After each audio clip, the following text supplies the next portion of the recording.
Baiklah,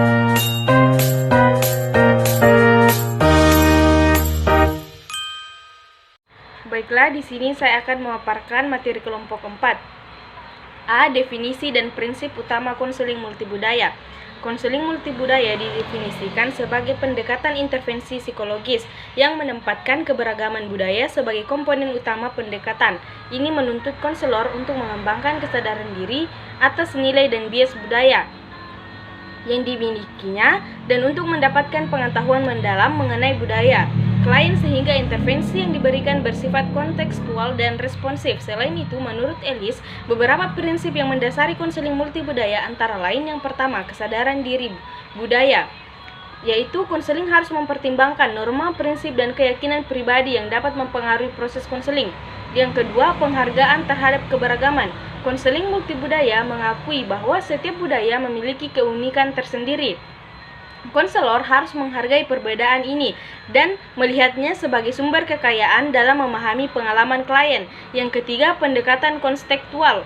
Intervensi harus disesuaikan dengan latar belakang budaya klien. Hal ini mencakup penyesuaian terhadap cara komunikasi, cara pengungkapan emosi, serta interpretasi masalah psikologi sesuai dengan konteks budaya masing-masing. Yang keempat, komunikasi lintas budaya. Konselor perlu menguasai keterampilan komunikasi yang efektif untuk menjembatani perbedaan bahasa, simbol, dan gaya komunikasi antara dirinya dengan klien. Yang kelima, keterlibatan klien secara aktif. Proses konseling harus didasarkan pada kolaborasi antara konselor dan klien, di mana pengalaman dan perspektif budaya klien menjadi pusat perhatian.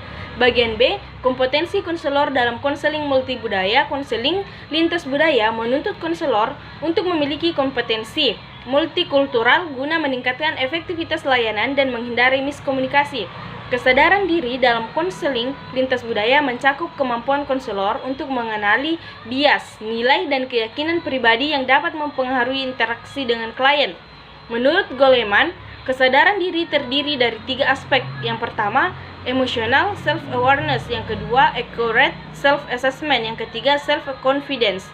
Adapun manfaat pelatihan konseling multibudaya, pelatihan multibudaya membantu konselor untuk terus berkembang secara profesional melalui pengetahuan dan keterampilan yang relevan. Ini mendorong terjadinya inovasi dalam metode konseling, sehingga konselor dapat menyesuaikan pendekatan mereka dengan dinamika sosial budaya yang terus berubah. Layanan konseling yang sensitif terhadap konteks budaya berkontribusi pada terciptanya masyarakat yang inklusif dan harmonis. Pelatihan menitik beratkan pada kesadaran diri, pengetahuan teoritis, keterampilan komunikasi lintas budaya, dan penggunaan teknologi informasi terbukti memberikan manfaat jangka panjang bagi konselor. Untuk mengoptimalkan manfaat tersebut, Rufani disarankan agar lembaga pendidikan konselor menyusun kurikulum yang membuat materi multikultural secara komprehensif, meningkatkan metode pembelajaran aktif seperti studi kasus, role playing, dan praktik lapangan, menggandeng praktisi lapangan dan ahli multikultural untuk membersihkan pelatihan langsung, memanfaatkan platform digital untuk mengadakan webinar dan modul e-learning. Yang kelima, melakukan evaluasi berkala dan riset untuk mengadaptasi materi pelatihan sesuai dengan dinamika sosial budaya.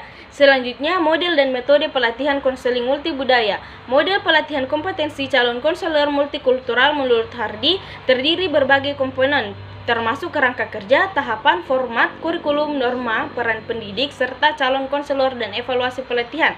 Bagian E, implementasi pelatihan dalam pendidikan konselor. Kurikulum pendidikan konselor yang mengintegrasikan konseling multibudaya.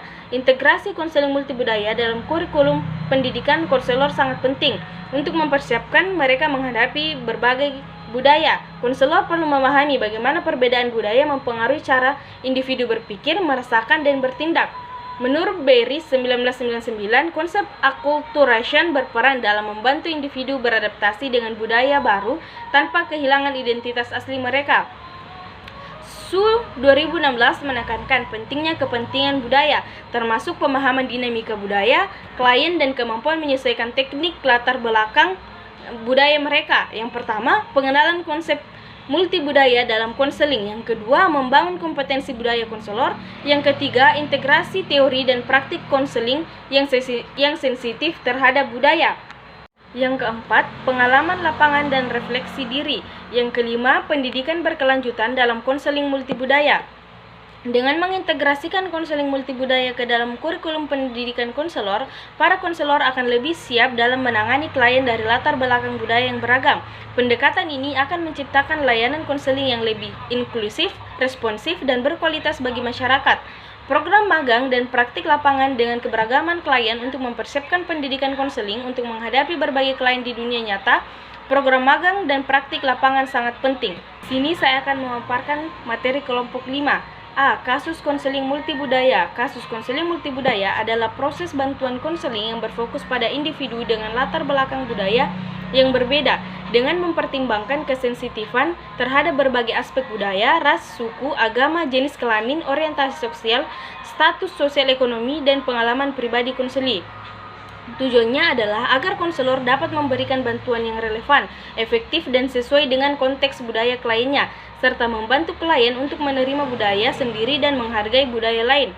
Bagian B, kasus-kasus konseling multibudaya yang relevan. Kasus-kasus konseling multibudaya yang relevan adalah kesulitan adaptasi sosial karena perbedaan budaya, masalah perkawinan beda suku, serta prasangka dan stereotip yang muncul baik dari konselor maupun konseli.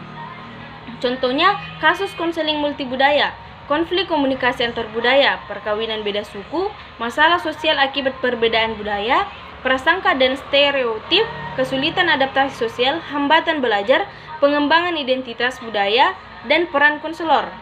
Bagian D, menganalisis bagaimana konselor multibudaya dapat menangani kasus-kasus tersebut, yaitu dengan berfokus pada kompetensi multikultural yang mencakup 3 pilar utama, yaitu kesadaran diri, pemahaman budaya orang lain, dan keterampilan intervensi yang relevan secara budaya.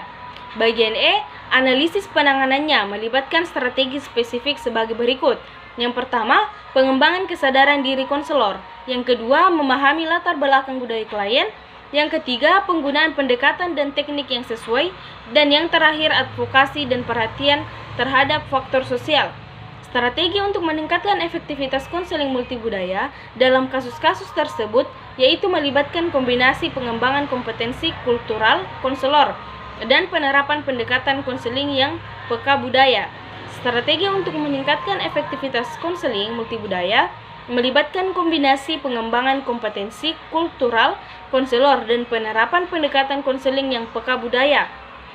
Berikut adalah strategi-strategi utama yang dapat diterapkan. Yang pertama, pengembangan kompetensi kultural konselor. Yang kedua, penerapan pendekatan konseling yang peka budaya. Sekian.